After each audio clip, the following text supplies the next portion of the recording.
Всем привет! У нас сегодня небольшая распаковочка с Авроры. Мы купили огнетушитель и буксировочный трос. Он остался в машине. Дальше корм для кота. Игрушка в ванну для ребенка.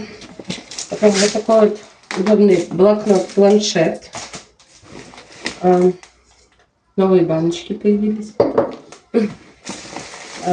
Увидела два каких-то новых соуса. Один бальзамический соус с апельсином и манго чили. Взяли на пробу. Два сока детских.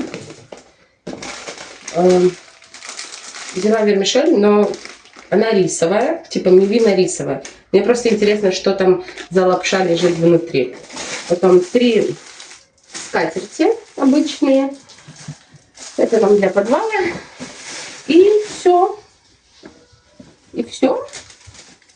И на этом все. И за все это я заплатила 1275 гривен, но 500 гривен из этого лежит в машине. Огнетушитель и буксировочный трос. Забежали, там был рядом массаж, и купили еще капсулы для стирки. Очень понравились, очень хорошо отстирывают. Всем хорошего дня и пока-пока.